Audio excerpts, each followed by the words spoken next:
आपको पैदा होते ही दफन कर दिया गया था, क्या प्रथा आज भी चल रही है ये? हमारे समाज में क्या है कि हम लोग जो है वो सांपों को नचाते हैं, बीन बजा के घर घर जाके उनकी पूजा करवाते हैं और बस वही हमारा रोजी रोजगार है। और घर घर जाके गली कोंचली जो भी गांव में, और हमें घर के अंदर नहीं आने देते थे, गांव का कुएं का पानी नहीं पीने देते थे, इतनी छुआछूत करते थे लोग हमारे से। और जंगल में रहते थे, आदिवासी लोग हैं, गुरु कनिपानाथ जी के शिष्य हैं हम लोग, नाथ पंथ में हैं, नाथ हैं। तो हमारी एक प्रथा बनाई हुई थी कि बेटियों को नहीं रखना है, क्योंकि बेटी को रखेंगे तो कोई उठा के ले गया या भाग के चली गई, दौड़ के चली गई या फिर कुछ हुआ तो बेटी से क्या दुश्मनी होती, पैसे दे के दुश्मनी ले लो या बेटी दे के दुश्मनी ले लो, तो इस तरीके से होता है लड़ाई झगड़ा, बेटी को कोई मारे पीटे दुख हो। इससे अच्छा तो बोले उनको बेटी को अपनी जिंदा ही उसको जैसे जन्मती है उसको उसी दुनिया में वापस भेज दो। तो एक प्रथा बनाई थी इन पंचों ने, समाज ने बैठ के कि जो लड़की होती है उसका नाड़ा नहीं काटना, उनको जिंदा ही उसको जमीन में गाड़ दो ताकि वो जिस दुनिया से आती है उस दुनिया में वापस भेज दो उनको। 5 घंटे हो गए पर मेरी माँ ने कहा कि नहीं, वो नहीं मर सकती, मेरी आत्मा कहती है मैं एक बार देखना चाहती हूँ, मर भी गई है फिर भी मैं एक बार देखना चाहती हूँ। इस माता का वरदान है, वो बेटी माता से मैंने मांगा था और उस बेटी को कैसे भगवान मार सकता है। तो जैसे मेरी माँ मेरी मौसी जाके रात की 12 बजे खोद के जब निकाला तो मेरी सांसें चल रही थी, जैसे कि मेरी माँ के वेट कर रही थी। और मेरी माँ की आत्मा मेरी माँ का विश्वास जीता और नाड़ा काट कर वो आमर उसमें डाला और मेरे को लेके आए। तो बस माओ के लिए भी मैसेज, एक माँ चाहे तो क्या नहीं कर सकती। जब 5 घंटे धरती माता के पेट में रहने के बाद वो खींच के वापस ला सकती है, तो आप अपने पेट के जो बच्चा उसको आप बचा सकती है। जो कन्या भ्रूण हत्या होता है वो नहीं हो। तो हर माँ के लिए ये मिसाल है कि मेरी माँ तो पढ़ी लिखी भी नहीं थी, जंगल में थी, समाज का दबाव था, फिर भी वो मेरे को धरती माता के पेट से वापस लेके आई। तो मेरे 3 माएँ, मेरी मौसी नहीं बताती तो वो जगह माँ को मिलती नहीं, और मेरी माँ जन्मदाता और मेरी धरती माता। 5 घंटे धरती माता के पेट में, 9 महीने मेरी माँ के पेट में रही।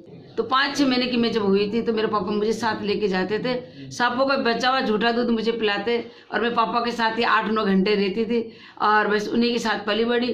वो बीन पे सांपों को नाचते हुए देखा और डपली और बीन की धुन सुन सुन के वो डांस मैंने स्टार्ट कर दिया। तो बस बचपन से पापा के साथ डांस स्टार्ट किया और 5-6 साल की थी तब मैं वहाँ पे पुष्कर मेला में डांस कर रही थी। औरतें लेके गई छुप के मेरे को और वहाँ पे सरकार की नज़र पड़ गई और बस यूँ नाचने के लिए जाते थे कि कोई 2 पैसे मिल जाए, काजल बिंदी टिकी खरीद ले, मेले का काम है। तो औरतें छुप छुप के लेके जाया करती थी। तो इस तरीके से फिर मैं 5 साल तक यहाँ करती रही पूरे हिंदुस्तान में। फिर 85 में अमेरिका जाने का मौका मिला। ये मेरे को 1981 में मेरे को लेके आए थे जब मैं 5-6 साल की थी और फिर 85 में मेरे को जाने का मौका मिला अमेरिका। और पापा 5 साल तक लड़ाई करते रहे समाज वालों से।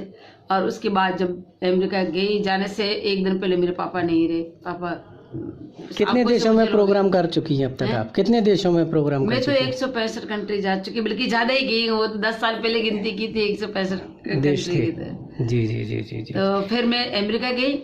अमेरिका जाके जो वापस आई वहाँ पे बहुत बड़ा नाम हुआ। पापा गुजर गए थे लेकिन फिर भी मैं गई। भाई रोती थी पापा के लिए, पर पापा मैंने ये देख लिया कि पापा मेरे अंदर ही है। पापा आंखों से गुजरे लेकिन दिल से नहीं। मेरा तो हमारा तो सरनेम भी नहीं था। मेरे को पूछा आपका, मेरे को गुलाबी नाथ कहते थे। मेरे कहा गुलाबी नाथ तो हमारे मर्दों के लगता है नाथ, हमारे गुरु जी नाथ है। तो बोला आपका नाम क्या रखे? मैंने कहा मैं शाम की जगह करती हूँ तो मेरा नाम सपेरा कर दो।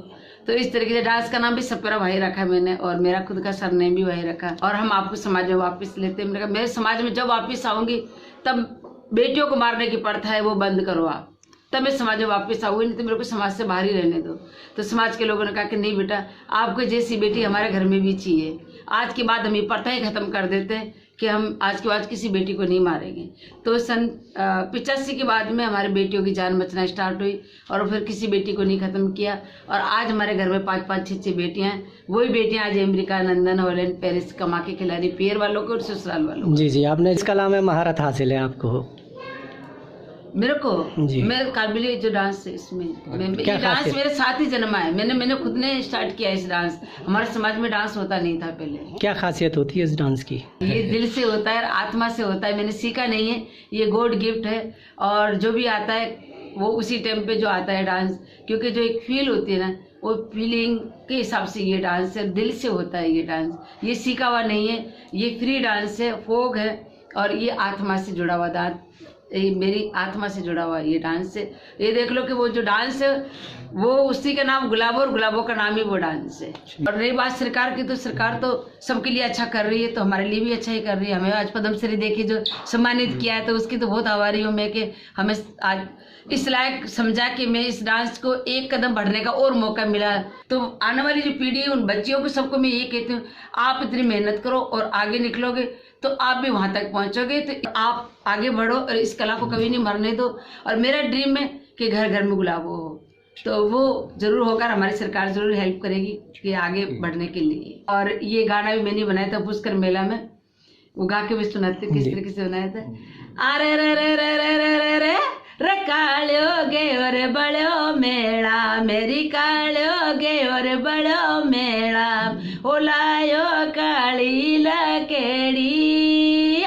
अरे रे रे रे रे रे रे रे काळी लकड़ी के नो नोता, गवाळ्यो छाळ्या मेले ग्यो